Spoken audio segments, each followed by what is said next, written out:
Welcome to the Amazon Savages podcast. Today, I'm joined with Eric, and he has sold $225,000 in the last 30 days. And in this podcast, we're going to talk about how he did it and how you can as well. I'm going to cut. Welcome to the Amazon Savages podcast. Hear the stories of Amazon sellers crushing it in the game and keep up with the latest strategies that are working. Sit back, relax, and remember, if you truly try and work really hard, you will make a ridiculous amount of money selling on Amazon. ¿Qué pasa, amigo? How you doing, Romer? That's a nice intro. I like it. Yeah, I appreciate that. I paid good money for that. I paid like $200 for that race. He's like a race car driver voiceover guy. Like he does, like the race cars, NASCAR stuff. Mm-hmm. I found When I go wrong. So I love it. I was like, if you work really hard. Yeah. That was nice. Yeah. So tell us a little bit about it, man. How give us a quick overview of your business, what you do, and $225,000 a month is pretty impressive. So I'm sure people out there will be curious about, how they can do the same. Well, honestly, I started pretty much with online arbitrage, and then I ended up doing like 100K on online arbitrage, but it was mainly myself. So it gets to a point that you can only do so much within 24 hours a day. It really gets hard to keep growing by yourself and with only 24 hours a day. So I start digging into wholesaling and liquidations, bringing those two business methods into my business to be able to grow it and reaching that kind of number. I'm pretty heavy on, well, it's no small light anymore, but I'm pretty heavy on the new FBA fulfillment merchant fee, which is under $10. Which is hard for me sometimes, but that's my major concern, selling between 19,000 to 25,000 units a month, working on this kind of products. Wow. That's a lot of products. Yes. What's your average sales price then? Like $10. So is that the small and light program then? Or yeah, mostly still qualify for the under $10. I have products for $4.25, which is crazy. I don't think a lot of people sell products for that price. Yeah, that's crazy. And are you just using Amazon shipping then for those products? I do FBA. 99% of my operation goes to FBA, and 1% goes to FBM. Only two big items which are too heavy. So then I consider to do those FBM. Everything else goes 100% FBA. Gotcha. So my first question is, how did you get to 225,000 in sales? It's like the intro. If you work really hard, you're gonna get there. It was a build. It wasn't like overnight. I ended up building it to a point like I started doing 100, 120, 140, 150. I started building to 180, and that was the way to get there. Sometimes people think like you're gonna do it overnight, or it's you buy as much as you can and then you're gonna make it. I ended up understanding that you need logistics. You need to understand how the trucking works. If you need the space to manage all this inventory, all that kind of stuff made me the guy or the business owner that I am today to be able to reach that number. And using different business models like OA, wholesale, and liquidation. That was pretty much the source of my business. I ended up realizing that everybody uses their own strategies to grow their business on the way that they want. My way was using different source of inventory to be able to reach that number. Gotcha. And what would you say your biggest source is? Is it the liquidations? Yes, biggest source is liquidations. Right now, I was talking to my guys. We just got hit with an offer of $800,000, almost $900,000 dollars worth of inventory for 70 grand, which is crazy. So it's a probably, I think, is something like most people don't look at it because it's really like a lot of work to filter this merchandise to get into your warehouse. Maybe it could be 20, 30 pallets. Maybe you don't have the space to deal with it. So it's a big operation. But yes, I would say about 60 to 70% of my items are liquidations. And what advice or do you have like a strategy that you could share on if somebody wants to do liquidation? Because I have a few friends that do that. Like, what's the first step? Honestly, I would say liquidation can be a major success or a major loss, right? So I tell people, if you have the money to play with it. Let's call it like that, because it's not for sure. I buy a lot of stuff without a manifest, so I really don't know what's coming. I know how much is worth it and what I'm gonna receive, but I really don't know what is it like when it comes to the UPC of the product itself. So at the beginning, what I used to do is like try to deal with this liquidation that has a manifest, which is usually people that have touched it already the product. At some point, I don't like that. I want my product to be untouchable for this person, so they don't know what's coming, so they cannot take it out or sell it for Amazon sellers itself. So at the beginning, I started using these liquidations that sell manifest. If 50% of the manifest was found on Amazon and was giving me a profit, I would buy no matter what. Mm-hmm. 50% of it was worth it, I would buy it and I would jump in. Because you're getting it so cheap, you're getting like 10% of the value, right? Probably, yeah, probably. Mm-hmm. I buy stuff that are worth $10, $20 for like 70 cents, 80 cents. So it's like pennies on the dollars, honestly. Mm-hmm.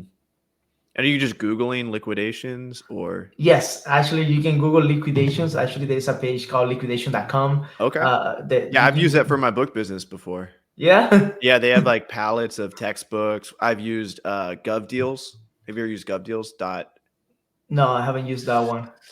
I forget what it is. I want to say govdeals.com, but that sounds weird. GovDeals. If you just type in GovDeals, liquidations.com. Yeah, there's pallets of textbooks that you could buy. And Didn't that's know still that. a good thing to do. You buy a pallet of textbooks and go through it. And it's worth paying the shipping on a pallet of textbooks because textbooks sell for so much.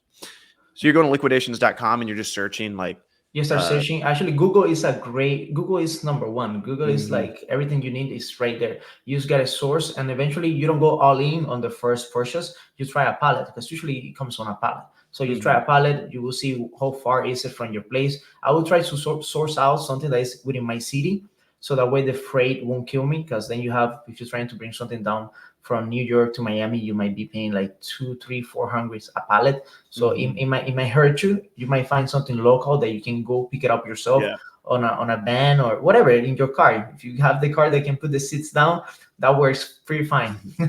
And then that could be a nice start for you. And are you looking for like certain types of products? Anything? I do mostly makeup. That's my major my main product is health and beauty. Makeup, that would be the thing for me. Why makeup? Makeup does not expire. So that's a plus. Like books don't expire as well. So makeup, unless the makeup has a SPF, which is the solar protection, it won't expire. So you can have a product that can last forever pretty much. And you have the way to, if Amazon doesn't have it or is not able to sell on Amazon, you'll be able to outsource or look for some other place to sell it. Yeah, so you're doing like 20,000 units a month? Yeah. That's insane. So what does your prep look like? This is the best part. My prep is my mom and my dad. Yeah. I was thinking, because if you're selling $4 items, like you can't be paying a prep center $1 per unit. That would eat up all the profit. Yes, I have my own warehouse. We paying about $2,500 in rent, which is ain't bad at all down here in Miami. $2,500 in rent give me 1,100 square foot. And then I have my mom and my dad having a regular salary. Are you Venezuelan? No, actually, I'm Cuban, but I'm married to a Venezuelan. Okay. I'm Cuban, but married to a Venezuelan. I've been living here for like 18 years already, so I'm more like gringo than everything else. You're like Miamian. Yeah. it's different. Yeah, it's different. It's like, dude, Miami's the new Cuba. Like I was trying to explain this to someone. Like basically Cuba took over Miami. Definitely. Like they own Miami. Like people are like, Cuba's not like they have their like I'm like, no, all the Cubans that wanted to leave left and they came to Miami and now they own Miami. Like Cuba is owned by Miami. Like Miami is like Cuba. And so like I was trying to explain to someone, what were we talking about? We were talking about I mean, what's going on with Israel and Palestine right now is crazy. You know, like sometimes we read history books and we think it's all over with, like you know, getting like countries conquering new lands. We think that's done, but it's still going on in the world today. Oh, you have Russia, Ukraine, same thing. Russia, Ukraine, like yeah, it's still going on. And but what I was explaining is like immigrants can kind of take over a segment of America by just traveling to America and then making that their city. And I honestly believe like Miami is Cuba. Like if you go Okay. there, they have their own style of salsa. Like it's like literally like there's Casino. You learn casino? casino. Yeah, they have like their own culture. Like they own the government there. Like of course it's still America, but I think that's kind of like an interesting concept. How groups of people can kind of come to like one area. Like Puerto Rico is kind of doing that in segments of Orlando, but Yeah, yeah, Orlando it's has really like interesting. Kissimmee most likely. Kissimmee is by a lot of Puerto Ricans live there. And the funny thing I told Miami is the melting pot. You know, like here you have everything from everywhere. That helps Mhm. me a lot on the business too, because here in Miami we speak a lot of Spanish, Yeah. and sometimes that opens a lot of doors when it comes to, hey, you know, like you Latino, I'm Latino, let's help each other. You know what I mean? Mhm. That has been a plus as well. 100%. Yeah. Yeah. I love, and Latinos kind of look at business different too, because it's like Yeah. it's a different culture in their head. So like Miami, I love the hustlers out of Miami. I've interviewed several on my podcast, but it's kind of refreshing. And I think a big part of it is because like your families a lot of times come from the other countries that don't have the opportunity that we have here in America. And people in America don't realize the opportunity that we have, like selling on Amazon and like just business in general. That doesn't exist in Cuba. Definitely, no That doesn't way. exist. It exists a Mhm. little bit in Mexico. And Mexico's more of like a sovereign state. And compared to Cuba, like nothing's going on in Cuba, but in Mexico they have more, but still it's nothing compared to the opportunity here in America. With Amazon.com, the amount of sales that happen on Amazon.com every single day, and over half of those sales are coming from third-party sellers like you and me. You know, I think it's it's amazing. the opportunity is there. It's like you just have to put the work in and find the product. I ain't hard at all. I tell people this is a simple but not easy business, because it's simple to understand. You buy low, you sell high. That's pretty simple to understand. Now, ain't that easy because you got a lot of things to do in the middle. But gosh, man, I used to make $2,500 a month working 9 to 9. And that was crazy. That was selling cell phones. I don't know if you Mhm. remember Spring before T-Mobile bought it. It used to be Spring. You remember that Yeah, company? Sprint. Yeah, I put like 7 years on that company, and the most I would make in a month with commission was like 35, 32, and I was working 9 to 9, 4 to 5 days a week.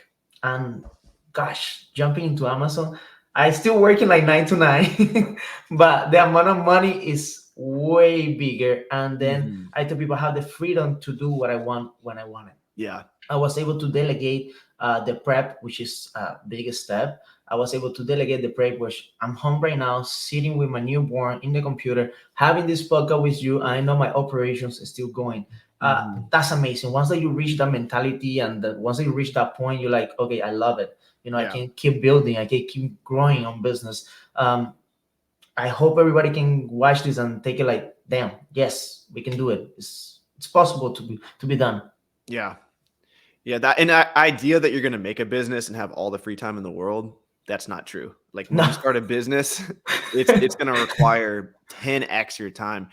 But it does give you freedom. You can take off a Thursday, you can travel when you want to, Definitely. but getting the business up and running is a shit ton of work. So if you guys are working a job right now and you're lazy, maybe stay at your job.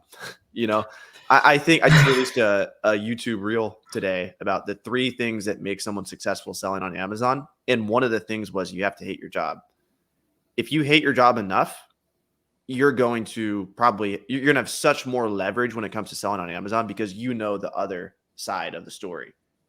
You know Definitely. the other life path you could have taken. You hate working that job so much. If you hate working that job so much, you're going to find a way. But if you're comfortable at your job, if you kind of like it, Amazon's tough, It is. And so to open up the door of like Amazon, yes, it's amazing, but it's also really difficult. And people have to realize, it's not all sunshine and rainbows, but you do have the potential to make crazy amounts of money when you dial in and you get things right. I tell people the only bad thing is like it took me 7 years to realize that I wasn't last forever my job. It took me like 7 years of my life to get to the point like, hey, hold up, this is what I want. I wish people can realize sooner. Everybody ended up doing their stuff at their own, pace. But for me, I wish I was able to wake up, let's call it like that, before the 7 years was up. Because I was like, oh my gosh, if I were to jump in this business 7 years ago, my life would be completely different today. Like everything that has been done, I see people like Watch Me Amazon that has been on Amazon like forever. That Yeah. guy's and then you look at them and you're like, wow, why I didn't do this. Yeah. Eventually 7 years ago, it wasn't easy to find a podcast about how to sell on Amazon and learn that easily. But you keep thinking like how much you can have done at that time. And I still like being like grateful because I'm doing it now, but I wish at some point I was able to do it like 7 years ago. Yeah. And it definitely, like, the knowledge compounds and the relationships compound. So Yes. as you continue to sell on Amazon, the relationships you have with where you're getting your product from, whether that's wholesale, liquidations, honestly, for me, it's a lot of other Amazon sellers, like, that we share leads, we share sources. And for me, that's been my number one source for getting new product. And it's not going to go away. I have this podcast. I run Miami Sellers Conference. I am going to continue to get more friends in the Amazon space. And this skill is just going to compound. And you can really see, Watch Me Amazon. He got in early enough years ago, and we all have this opportunity. We just have to start now. But he's been at it for a decade, and he's got all these suppliers. They trust him. They know he places big orders. And so he's able to crank out 1.5, 2 million every month with these businesses that he's worked with for years. And so it's beautiful that, when you first start, it's so fucking difficult. It's so hard to get your first profit. It's so hard to, like, get it going. But the beauty is, unlike a job, as years go on, you start to make an unfair amount of money, a ridiculous amount of money from the relationships and from the sources that you have. If you just don't stop, It that's took the me. most important This thing. is funny because it took me a year to build this relationship with my supplier to a point that now is so nice on the sense like he sent me the item. He says, Eric, does this work for you? I'll be like, yes, it works. He will send it to my warehouse without invoice, without paying, without anything, and he will be like, whenever you can, you pay me. Oh, Yeah, brother, that's trust. that's amazing. That's like, Yeah. okay. And that kind of thing, when you reach to that point that people trust you and be like, hey, this guy, I know he's gonna come through. It can make the difference in your business. It can definitely make the business go from whatever number you add 10x or 2x, whatever. But it can grow just because somebody trusts you and was able to give you the product upfront and be like, hey, because Amazon doesn't help you a lot with the cash flow. You're gonna be tired at the beginning. You're gonna be like 15 to 20 days waiting for that payment, which it can kill your cash flow. If you don't have enough cash flow, it's gonna hurt you. And learning all that kind of stuff is being like in there working, understanding how the business goes, learning funding. You ended up doing a bunch of stuff once that you jump into Amazon. Yeah. Yeah, there's so many lessons to be had. Cash flow is a big one. Yeah. Starting out. Yeah. What's a secret you've learned that can help others grow their Amazon business?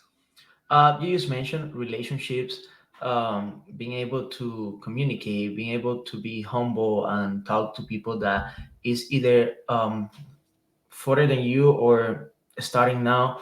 Because the other day I was talking with a new seller, and pretty much there is a bunch of stuff that I stopped doing it. Like I'm not able to do anymore. Like prepping, I'm not the best prepper nowadays. I barely touch a product nowadays. I'm being able to communicate between both kind of words, the ones that sells a lot and the ones that start selling, and keep feeding yourself for that conversation. That's a major key. That's a major key. You get to a point like a lot of sellers will be able to even give you like suppliers. A lot of sellers will be like, hey man, I'm looking for this, and they will be like, here, you can call this guy, you can contact this guy. That's nice. So who you know can definitely help a lot on what you're gonna sell. Dude, whoa, you just gave me a huge idea. You just gave me a huge idea. So What's one of going my on? one of my buddies has like, he just texted me. He's like, "Do you have $200,000 that you're ready to spend?" And I don't right now. But I just texted one of my other friends that I met in Puerto Rico, and this guy's like a multimillionaire, and he's always asked me, "Do you need money for things?" And so I could like connect the two, and then just because one guy has really good product and the other guy has The funding. There you go. funding. Yeah, so I'm gonna message them after this. But yeah, who you know is huge. It's like scary how important that is in business. Sometimes I wish it was just work hard, don't talk to people, and get results. But the relationships you have make life so much easier. I got to a point that I understand. Like I tell people, friendship and relationship is two different things. You gotta understand. Like my relationship with my suppliers is a relationship, it's a work relationship, is not to build. We can go out, we can have drinks, we can have dinner, but it's not like a friendship, it's a relationship to build something together, to be like, because this guy that is my supplier, he tell me, Eric, if you sell this, I'm gonna make money, you're gonna make money, I will have more money to buy more inventory so you can sell more. And it's gonna be like a win-win. And that kind of relationship you wanna keep as stable, as healthy as you can, honestly. 100%. So it was hard too for me at the beginning because I used to go out a lot with my friends and share stuff and be like here and there. And nowadays I'm sitting in a computer all day talking to people, making POs, handling invoice, teaching people. So it's been crazy. Your life has to change a little bit as well. I love what you say when you gotta hate your job. You gotta hate your lifestyle pretty much as well. If you have this kind of crazy lifestyle that is not taking you nowhere, you really gotta change it to be able to make it. What's a common myth about selling on Amazon? Everything sells. I think that's a common myth. Everything sells. Yeah, everything sells on Amazon. Not really. It doesn't go quite that way. You got to understand what you're buying, who you're buying from, if you're gonna be able to make a profit from that product. So I don't think everything sells. You got to be at least you got to know some knowledge of where you're going yourself into, what's going on with the product. If you really is it worth it for buying, and how much money you're gonna put it in. Nowadays, I think about the dollar amount that I put out against the dollar amount that is coming back. That's one of the myths. What else I have heard? Oh well, Alibaba, buy from Alibaba, sell on Amazon. Doesn't quite work like that. Yeah. I don't want to go deep into it because it's gonna be like a lot of hate. Yeah. But it's not that easy. Yeah, all those TikToks. Literally. What tools do you use for your Amazon business? I'm a tool junkie. I remember I started with Repseller at some point, then jumped to AC Inside. I started using Seller Amp.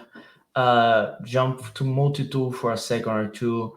But my major tools right now is Seller Amp and Keepa. Those are key for me. Eventually use Smart Scout, Analyzer tools, Scan Unlimited. I'm a tool junkie, honestly. But major Seller Amp and Keepa. Those are my two main tools to be able to work with Amazon, honestly. And then with Smart Scout, what are you using that for? Smart Scout. Now I'm trying Smart Scout to running list UPCs, and then eventually I want to. Is that better than Scan Unlimited? I don't think it's better. It's not built for that. Let's call it like that. It's not the main job, but it's a decent product. Keepa can do the same as well. Keepa you can run UPCs on Keepa, but I wanted to try to stay away from Analyzer and other kinds of tools to see if I can make it happen. Because nowadays I'm trying to go to a specific product instead of running a list and see what works. I'd rather use, hey, I'm looking for this specific. Let's see if you have it and if it makes sense for me. Right. The other thing is I like to use the map on Smart Scout. I think the map is amazing. The revenue of the products, I think, is amazing as well. The revenue of the competitors, I think, is amazing as well. it's a really nice tool to Mhm. have in your pocket. Yeah. Smart Scout is very cool. It's interesting. You can use it so many different ways. I feel Definitely. like people use it way different ways. Like even as an entrepreneur, making a software for Amazon sellers, I have GoToLister. I can look at how many Amazon sellers are there, what's their revenue, what types of Amazon sellers are there, what categories are they selling. I can see their addresses. I mean, technically, I could download their addresses and I have to shoot try people. it. I want to try all that. Yeah. So like even as somebody who's selling to Amazon sellers, that's what I'm doing with my software. It's a helpful tool, as well. That's why on smartscout.com they have not only that it helps Amazon sellers, but it helps, you know, people that are selling to Amazon sellers. It helps Amazon sellers look at other Amazon sellers and see what they're doing to be successful. And Definitely. I tell people you gotta see. I go into stores and know usually to see what their products are selling is like why are they selling that specific product? How much that product is bringing in revenue to that company. How much of a pie can I take on that mhm, product? So that yeah. kind of stuff it makes a difference. And then you see big stores like I don't know, let's call it Mr. Medical. Have you ever seen Mr. Medical? Yeah. So I go there and see, hey, what's popping? What's going on? Why these guys prefer to do FBM against FBA? And try to Mhm, understand what's going on with the business yeah. itself. So once you get to a point, it's nice to have all these insights to help y'all figure it out what's going on, why it's happening. Mhm. What would your best advice be for someone who's like modeling and storefront stocking what other sellers are doing, like looking at other Amazon sellers in their data and then taking that and building your own business with that data? Like, what advice would you have when it comes around storefront stocking, looking at their revenue, looking at the types of products they're selling, like kind of talking about going from FBA to MF? Do you have like any secret tips or anything that help people, you know, um, I kind of discover what products to purchase? I think it depends what you're doing because eventually, if you're doing online arbitrage, you're going after that product, right? Because you're doing online arbitrage. That's what you're trying to get from there. Now, when you jump into wholesale or private label, you're trying to understand more like why that product and if you're able to get it too. For me, I look a lot into private label now, which I don't do it yet, but I look a lot to see why that product is it trending, is it worth it, how much are you able to make on that product, that kind of stuff. Same goes for wholesaling a little bit, like why this specific brand, how many products of that brand they're carrying, is that brand like Amazon friendly? That's the insights that I try to take. Because if I see a person with, I don't know, let's say 40 products on their store and 39 are from a specific brand, I start guessing, hey, maybe this person has a direct contract with this brand and nobody else can jump in, Mhm. and then you start making conclusions on your end to see if it's worth it to go Right. after it or no. So that's pretty much my major tip over there. Like Mhm. Yeah. It's like you're like a little detective, I think. literally, you're trying to figure out stuff and see, okay, maybe this is gonna work this way or not. But eventually I tell people having the correct tools can help you grow your business. Mhm. You just need to know what are the tools and how to use those tools, and you will have amazing results.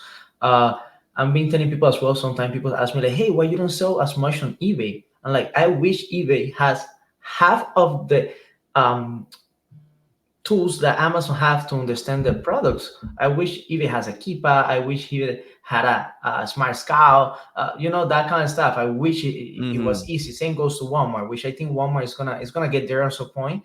But I don't think right now we have anything like that on Walmart. I'm not sure. Not a Walmart seller right now. Speaking of tools, I got a tool for you guys. You got a tool right there. Yeah, let me show you guys real quick.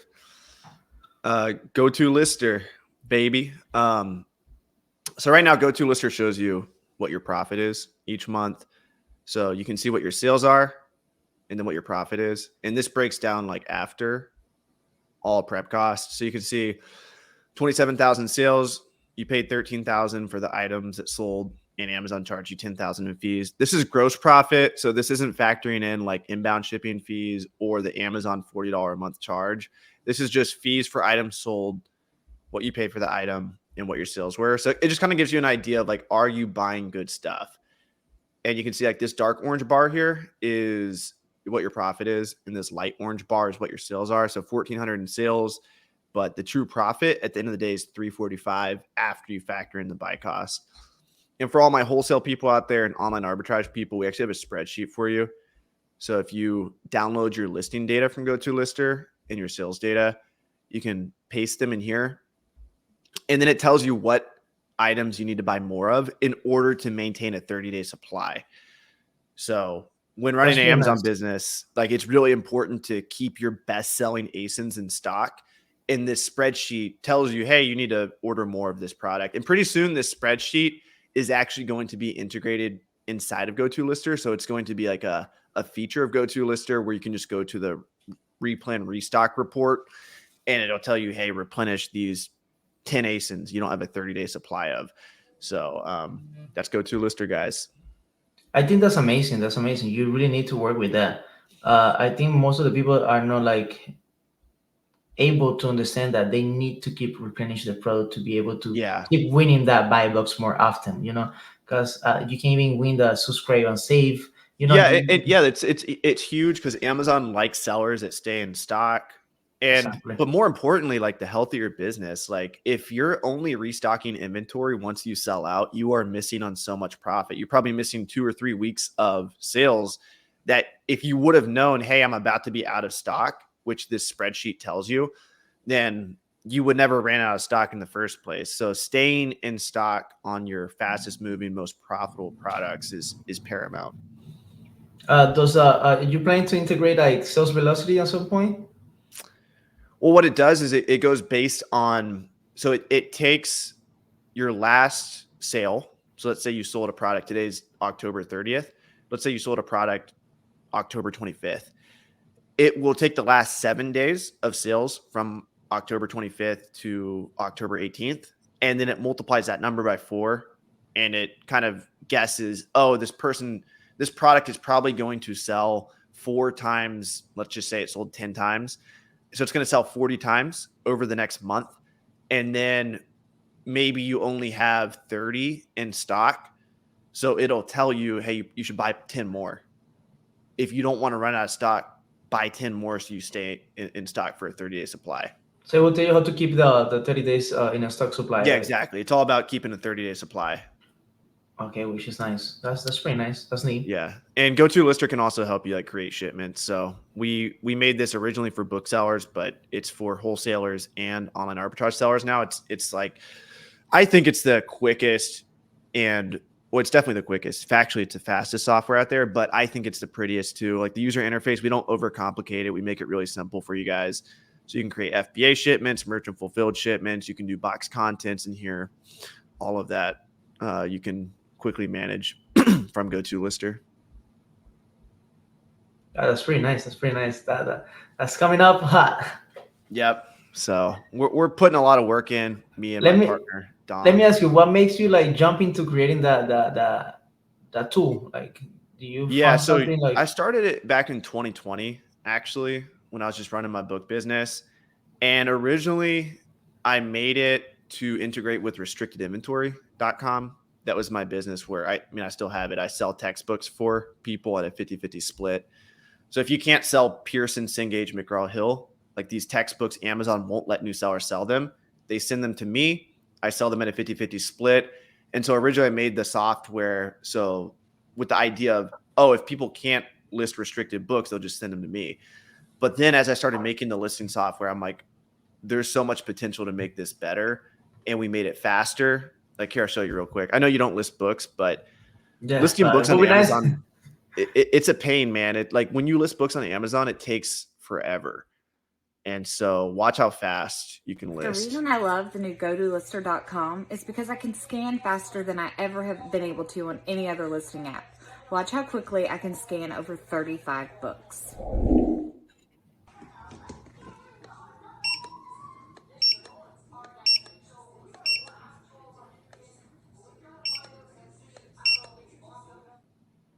Just lets you scan as fast as you want, and no software existed out there that let you do that. And so I hate listing stuff slow. And so when we came up with that idea, it just like instantly made it like you could list like 2 or 3 times as fast, and you don't need fast Wi-Fi or anything like that. Now with wholesale products and online arbitrage products, speed isn't really that important. That's why we're working on like the restock and replan reports, because now that I do a lot of wholesale, that's actually my primary business. My book business does about 700,000 a year, restrictedinventory.com. And that's just kind of like on autopilot. I don't really do much for that business anymore.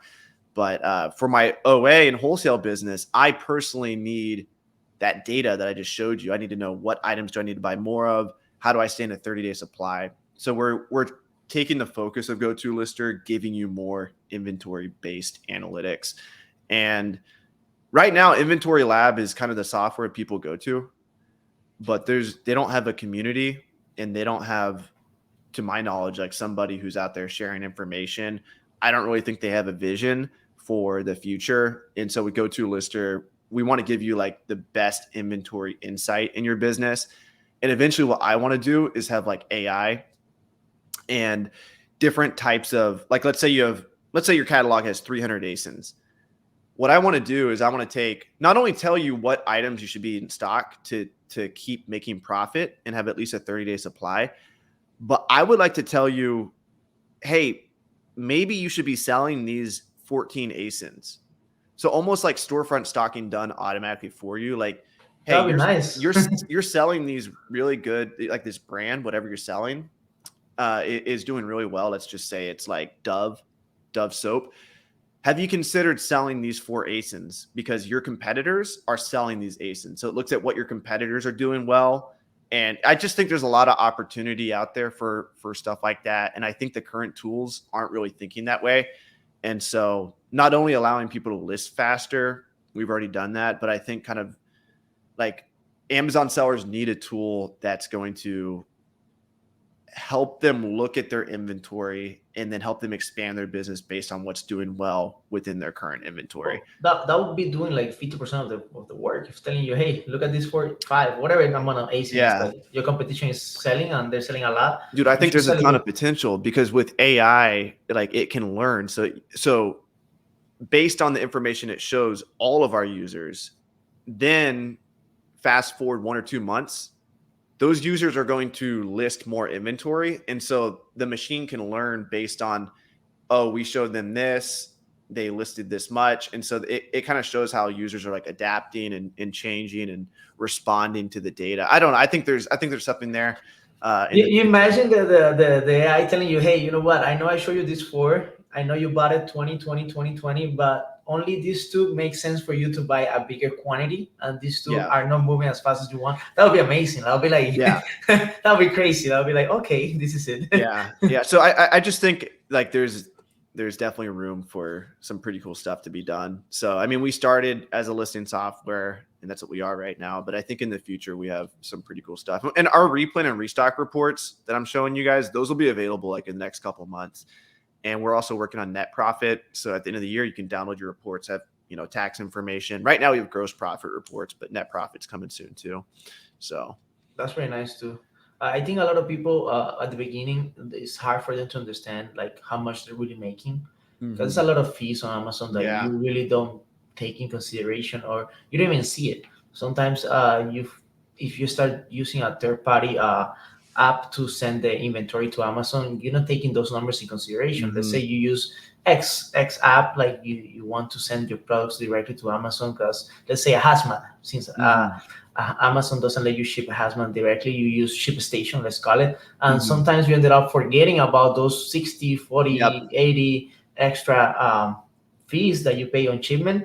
Would be nice to take that in consideration and understand like, hey, this is really how much you made after paying everything that you need to be paid. Yeah, 100%. Yeah, most Amazon sellers need that. Yeah. At the beginning, it's really hard to understand. I guess at the beginning, you're so focused on, okay, I need to sell something, that you understand like, hey, you need to sell something that gives you money, that you can make a profit on it. It's not like, hey, you sold something, you make, I don't know, $1 on it, and then you start looking at prep services, shipping service, inbound, whatever. And then you're like, okay, I didn't make any money with this product. So it's just time. I think that's a mentality that has to be out there too. Like, hey, you need to make money. It's about making money. my mentor, Caleb Roth, he always says the proof that your business is working, that your Amazon business is working, is that you can pull money out of it.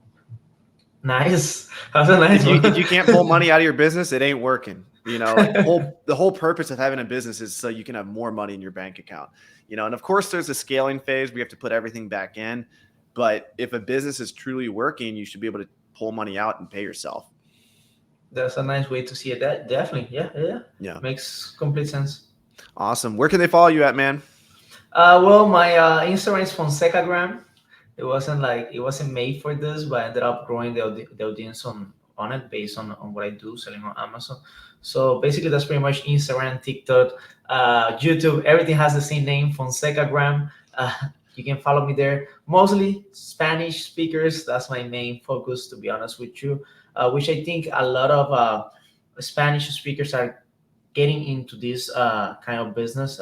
Back in the days when I started, I would only see English speakers talking about it, like only English speaker. Now I'm telling you, it's dangerous. It's dangerous because now Spanish speakers can reach out to Spanish suppliers.